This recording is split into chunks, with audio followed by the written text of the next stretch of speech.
continente em adoração, unidos com sede de Deus. Esse barulho invade o céu, envolve o trono e o coração de Deus. É o clamor de cada nação. Já posso enxergar Deus quebrando grilhões, tomando essa terra pelos corações que clamam, que pedem e imploram por mais de Deus. Os olhos de Deus já enxergam a nós, que estamos dispostos a ouvir sua voz e construir o reino de Deus. Aviva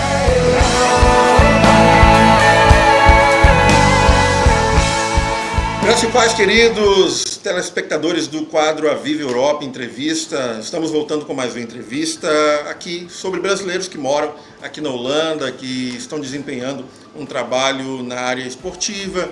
E nós falando aqui sobre integração, sobre família, cultura, todas as informações dos brasileiros que moram aqui na Holanda. E hoje nós estamos aqui com Bruno Uvini, né? Ele que é paulista, né? Você é de São Paulo, né? Interior de São Paulo. Interior de São Paulo, já jogou no São Paulo, depois ele esteve no Napoli, voltou para o Santos no Brasil, voltou ao Brasil jogando no Santos e agora atualmente está aqui no Twente, aqui em Overijssel, na Holanda, e está aqui conosco. Seja bem-vindo ao nosso quadro, Bruno. Nós estamos aqui para falar sobre integração. Você é a primeira vez que vem morar na Holanda, né? Primeira vez. Na verdade, a primeira viagem que eu peguei um avião na minha vida e saí do país, e a primeira vez que eu peguei um avião foi para a Holanda. Verdade, coincidência. Eu jogava numa equipe que antes era chamada Pão de Açúcar, que era de São Paulo, que agora virou o Audax, que está até na Série A do Campeonato Paulista. Eu comecei lá antes de ir para o São Paulo nas categorias de base, e a primeira viagem que a gente fez foi aqui para a Holanda, em Varsseveld. Tem um campeonato de categorias de base, eu acabei vindo para cá. Então, eu tinha vindo para cá nessa oportunidade, mas para morar e viver e trabalhar, agora é a primeira vez que eu tô aqui. E eu vi que você também já jogou, acho que no Sub-20, né? Foi. No Sub-20 na seleção brasileira, né? Foi. Eu vi que você fez um papel bem forte lá na seleção brasileira. Qual foi a sua experiência jogar pela seleção brasileira no Sub-20? Vocês jogaram as Olimpíadas, né? A gente jogou com o Sub-20, a gente jogou o Sul-Americano e o Mundial. A gente ganhou os dois, foi um campeão que foi um ano excelente. E eu até teve um destaquezinho que era o capitão dessa equipe, teve o Neymar, teve o Lucas, teve Felipe Coutinho, Oscar, vários jogadores aí que estão hoje muito bem no cenário mundial. E depois desse campeonato que era em 2011, em 2012 eu tive as Olimpíadas. Eu fui para as Olimpíadas em Londres com o Brasil. Então foi 2 anos aí com a seleção muito positivo. Ah, legal. Você teve um privilégio, porque no Brasil hoje, todo jovem, todo adolescente quer ser jogador de futebol. E você teve o privilégio de você começou na categoria de base do São Paulo, né? Isso. Você começou na categoria de base de São Paulo, foi crescendo e veio para a Europa. Qual que é a sua palavra para esses... Porque nós sabemos que no Brasil é muito difícil você começar já num time bom, num time forte, num time grande como o São Paulo. E o São Paulo tem toda a estrutura comparada à Europa, pode-se dizer. E qual é a vantagem de se começar já na categoria de base de um time tão grande como o São Paulo e ter jogado no Sub-20 na seleção brasileira? Te dá um know-how maior, né, para quando você se apresenta também fora do Brasil, né? Com certeza, dá um status maior, mas também cobra muito de você, né? Eu acho que a disciplina é muito importante, que você mantenha uma disciplina, porque a competição dentro dessas equipes assim grandes, o São Paulo principalmente, é muito grande. Todo dia chegava menino de toda a parte do Brasil querendo tomar seu lugar, entre aspas, né? Querendo procurar seu espaço também. E você tem que lutar pelo que é seu ali, né? O que você quer, manter a disciplina, porque eu vi muitos jogadores, muitos meninos com muita qualidade, tinha qualidade para ser fenômenos aí no futebol, mas por falta de disciplina, de achar que já tinha conseguido, ou de relaxar, não treinar, acabar desandando e perdendo o foco e não deu em nada. Então, assim, eu particularmente sempre mantive minha meta, minha fé. Eu acho que sempre acreditei, assim, tive muita fé em Deus que ia dar certo e trabalhei para isso, assim, sabe, cara? Não foi fácil, foi difícil pra caramba chegar lá. Jogar na categoria de base de São Paulo é uma coisa, chegar no profissional e se manter e conseguir destaque é um processo muito difícil. Então, assim, eu acho que é lutar mesmo e ter fé, cara. Lutar pra caramba e ter fé. E o importante, né, é o que eu sempre falo, é você ter fé. E muitos brasileiros, há muitos anos que eu tenho contato com muitos jogadores brasileiros aqui na Europa. Quando eu estive em Viena, na Áustria, também estive ali em Salzburgo com jogadores, porque aqui na Europa nós temos a primeira divisão dos times do país, dos países da Europa, mas que é o que é mais conhecido. Você conhece jogadores do Milan, daqui da Holanda tem o Twente, Ajax, PSV, então são os times de primeira divisão. Mas uma experiência que eu tive na Áustria, porque ali Iugoslávia, Áustria, contratam muitos jogadores para terceira, segunda, até quarta divisão. E às vezes, uma vez eu estava conversando com um jogador lá, e ele falou comigo: olha, pastor William, para mim é muito importante até mesmo eu estar na quarta divisão aqui, porque eu estou em atividade e não estou parado e ainda ganho um salarinho, ainda tenho um patrocínio que ganha um carro. Até mesmo você vê que até um time de quarta divisão aqui da Europa dá uma estrutura melhor do que muito time de terceira, quarta divisão no Brasil, né? Infelizmente, né? Porque assim, a qualidade que nós temos no Brasil de jogadores, se tivesse a condição que o clube oferecesse, a condição para os meninos ficar por lá, perto da família, perto da onde você nasceu e não ter que passar dificuldade aqui, às vezes seria muito melhor. Mas infelizmente a gente não encontra isso, tem muito pouca vaga e pouco lugar de qualidade para muitos meninos que querem ser jogador. Então eu já vi muitos casos, você conhece bastante, eu conheço vários também que vêm aqui para a Europa, jogam em segunda, terceira, de lugares que talvez nem seja tão conhecido, mas que a condição dá melhor condição do que tinha no Brasil. E é normal você ver, e aí acaba acontecendo alguns jogadores de até estourarem nesses países e nunca foi conhecido no Brasil e aparece na Europa jogando primeiro. Tipo assim, o Brasil poderia oferecer uma coisa melhor a esses jogadores para ter a oportunidade de ficar lá. Mas o jogador brasileiro procura seu espaço, tem a qualidade e vem aqui para procurar uma condição melhor. E você, novo, começou a se despontar jogando na Seleção Brasileira Sub-20, jogou com o Neymar, você jogou no São Paulo e nós vemos, eu já tive experiência de ver muitos jogadores, você já começou com a estrutura e como se diz no mundo aí, com o sucesso já de estar na televisão, de ser transmitido os jogos e tudo mais.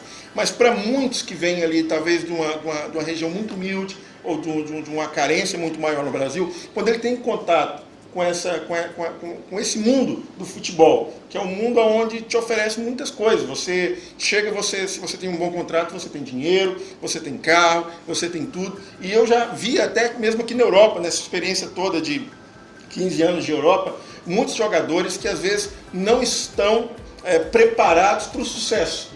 Eles não estão preparados em ter um salário a qual ele vai conseguir manter a sua família, uma família estruturada, porque um dos intuitos do quadro A Viva Europa Entrevista é mostrar e falar que é possível você ter um sucesso, você ser conhecido como jogador de futebol e manter a sua índole como família, como um pai de família, sendo um bom filho, porque o importante é você ter sempre os pés no chão e saber que quando você tem os pés no chão, você vai muito além. Você vai muito além, ainda que em passos mais lentos, mas bem firmes, sabendo onde vai, não é verdade? Com certeza, William. Eu posso dizer com toda certeza, pessoalmente, foi assim que eu cheguei, cara, até aqui agora. Foi com a base familiar, assim, escutando sempre o que meus pais me passam, assim. Porque independente se eu já atingi um status ou não de jogador, a vivência, a experiência que eles têm... Você sempre vai ser o filho deles. Sempre, entendeu? Eu não vou mudar. Minha mãe sempre passou pra mim, se você estiver jogando na Série A ou na última divisão, pra nós vai ser sempre nosso filho. Vamos amar você do mesmo jeito. Então também é o mesmo sentimento com eles, entendeu? E eu posso dizer que a base familiar que eu tive, que eles me apoiam até hoje, me ajudam, que não é fácil pra eles também. Eu estando aqui, passo praticamente o ano todo longe, volto uma vez pra casa nas férias para ver eles, também não é fácil. E desde os 14 anos eu moro sozinho já. Eu saí de casa com 14 anos, entendeu? Fui morar de Capivari, que é uma cidade do interiorzão de São Paulo. Passei a morar em São Paulo com 14 anos sozinho. No mundão de São Paulo, como sabe que é difícil. Então, assim, foi muito importante, cara. Eu acho que se eu não tivesse a base familiar que eu tive, assim, de de todo dia conversando, de manter forte assim, não teria chegado até aqui. Eu sei que infelizmente nem todo mundo pode ter essa oportunidade de ter uma família que apoia, que deixa você no caminho certo, que te ajuda, mas é importante que tenha algo em que você tenha a fortaleza ali, seja a sua fé, que acho que é o principal, que a minha família junto comigo tem minha fé assim, e seja você, se não tiver a oportunidade de ter uma família estruturada, ter um procurador ou os amigos em volta assim para te ajudar a manter, porque se você não tiver um apoio, uma base para você manter, é realmente difícil. É um grande clube, né? O Santos, assim, eu tinha passado pelo São Paulo e você volta para um rival. No Brasil eu tinha tido a experiência de profissional apenas no São Paulo até então, né? E eu encontrei um grupo muito legal no Santos. Um pessoal muito bacana, um grupo muito unido. Os meninos junto com a comissão, assim, é um grupo bem mais jovem. Se você vê os meninos da Vila, então eles têm a mentalidade de ser mais jovem, assim, então é um ambiente mais relaxado, assim, mais à vontade. Também a cidade de Santos por ser praia, é muito gostoso. E foi muito bom, apesar de algumas dificuldades que eu tive. Infelizmente aquele ano o Santos foi acho que um dos piores anos da história do Santos financeiramente. Teve atraso de salário quase o ano todo, então tipo assim, eu joguei quase um ano no Santos, eu quase não recebi o ano todo. Então é duro você ficar, eu tive 8 meses emprestado lá, 5 meses atrasou o salário, entendeu?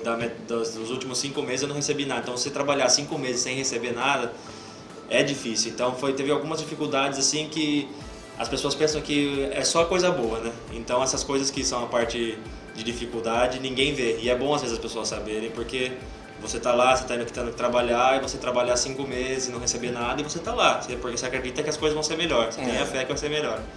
Então teve muita coisa boa, algumas coisas ruins que foram detalhes, mas que tudo serviu como aprendizado. Então foi muito bom para mim, para crescer como pessoa. Dar experiência, né, para as decisões futuras, né? Decisões futuras, não só como jogador, mas como pessoa, né? Pra você aprender a passar por uma situação, ver quem está com você naquele momento, ver quem fica do seu lado ali, quem some, porque tem muita gente que é só na hora boa que aparece. Só na hora boa. Isso que é importante, é isso que nós queremos falar para você que está nos vendo, que o importante é que você tenha sempre a sua base familiar, porque o que mantém um jovem que com 14 anos já começa a viajar pelo mundo, a conhecer aquilo que o mundo pode proporcionar, vai ser sempre a base familiar que vai manter ali com seus pés no chão, sabendo que a sua família está em primeiro lugar, a sua fé está em primeiro lugar, que isso é importante, que com certeza vai te levar em muitos ambientes que você nunca vai imaginar, com a sua humildade, você mantendo os seus pés no chão, isso que é o importante. E sempre a gente procurando trazer esse outro lado, porque talvez você que se ligar à TV Globo, você vai conhecer o jogador, você vai conhecer o esportista. E queremos também deste lado, através do nosso canal, mostrar também o lado como pessoa, que a pessoa ela tem uma base. E você talvez está vendo e fala, eu quero ser um jogador de futebol famoso, eu quero estar na Europa, e que você saiba que tudo começa antes dele começar a jogar, que começou o quê? Com a família. E aí talvez você fale, mas eu não tenho uma família que me apoie, eu não tenho amigos que me apoiem. Então, como ele disse, vá na tua fé, porque, como diz a própria Bíblia, né? Ainda que o teu pai e a tua mãe te abandone, Deus ele não te desampara e tem sempre o melhor para você e para a sua vida. Então, recapitulando, o Bruno Vina ele esteve no São Paulo, na categoria de base de São Paulo, jogou na sub-20 da seleção brasileira, foi ali o capitão também do sub-20 da seleção brasileira, jogou em Nápoles, no Santos. Nós estávamos até um pouco aqui antes falando sobre a comida italiana, né? Já temos algo em comum, gostamos muito de comida italiana. Eu morei em Roma vários anos, então assim, quem vai à Itália sempre se apaixona pela culinária italiana. Eu aconselho a você, quando for à Itália, não deixe de degustar uma verdadeira pasta italiana. E logo depois do Napoli, ele esteve no Santos. E como foi a sua passagem pelo Santos? Que o Santos também, tanto quanto o São Paulo, é um time de nome no Brasil, né? De respeito no Brasil. Você sentiu o peso de jogar pelo Santos? O importante é como o Bruno falou, que seja no time de primeira divisão, seja num time de segunda divisão, sempre ele vai ter a família dele próximo dele, e sempre Deus que não nos abandona, não nos desampara e está conosco nas melhores decisões da nossa vida, porque as decisões mais cruciais da nossa vida são nas adversidades. São naqueles momentos mais difíceis que você tem que ter sempre a cabeça no lugar, sempre você ter assim seu pensamento voltado para aquilo que é certo. E já concluindo, né, porque nós pegamos esse horário, ele acabou de almoçar aqui, ele tem um treinamento agora depois da entrevista, até passamos um pouquinho do horário. A última reportagem que eu li essa semana no Brasil, sobre a FIFA, durante os vídeos promocionais, não sei se você leu essa reportagem, que ela apagou o nome Jesus da faixa, da cabeça do Neymar, de todas as mídias da FIFA, ele apagou para não ligar o nome Jesus, a FIFA e tudo mais. Sabemos que isso, temos o Kaká, que é cristão também, o Neymar, ele é cristão, mas eu quero deixar aqui a minha opinião, que talvez para a FIFA não possa mais ter impresso o nome Jesus ali numa faixa, numa camisa, mas o importante é que cada jogador que se diz cristão, através do seu testemunho, através do seu bom exemplo como um pai, um filho, como um noivo, mostrando o seu exemplo onde passa, que eu acho que isso que é o importante, na verdade. Muito mais do que o explícito, é aquilo que é implícito, que é o seu caráter, a sua personalidade, né? Com certeza. Eu acho que no momento ali é um motivo de orgulho, né, para viva o Neymar como um menino que é um exemplo assim para as pessoas, sempre de boa índole, sempre mostrando que é uma boa pessoa e mostrando que é um menino que é cristão e tem fé. Eu acho que na verdade foi um equívoco da FIFA ter tirado isso, era um motivo de orgulho do Neymar de ter mostrado, era um momento dele, ele conquistou aquilo e era o momento dele expressar a fé dele, o orgulho dele, enfim. Eu acho que deveria ter deixado. Assim, ele quis mostrar aquilo que o move, né? Que o move, o que fez chegar até ali. Que fez chegar até ali. Quem deu aquela conquista a ele, sabe? Eu acho que a FIFA deveria respeitar a opção pessoal do Neymar. Então, assim, no meu modo de ver, foi muito legal quando ele fez isso.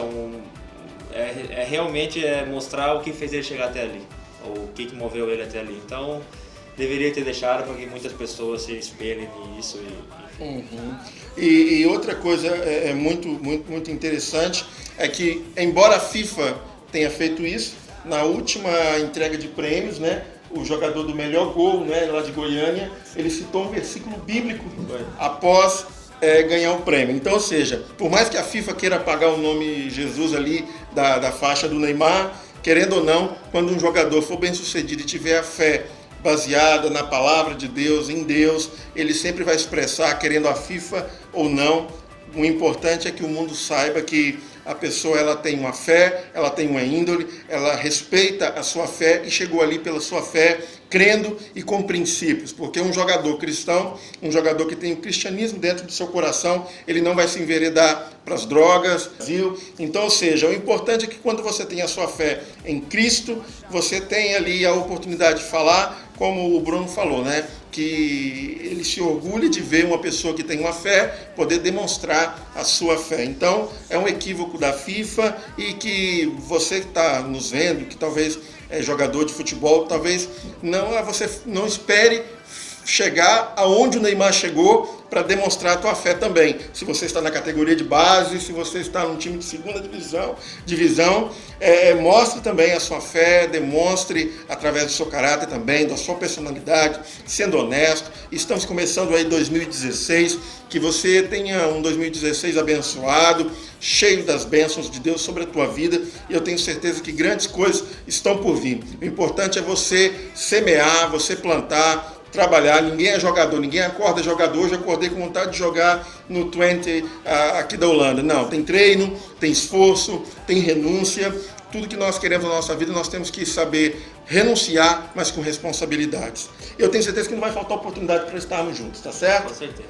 Tá certo? Então quero agradecer a todos vocês que são telespectadores do quadro A Viva Europa Entrevista. Que Deus te abençoe e até a próxima, se Deus quiser.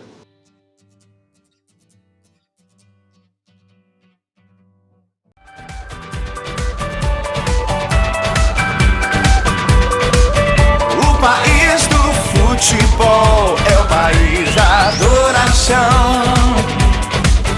O país do futebol é o país da adoração. O país do futebol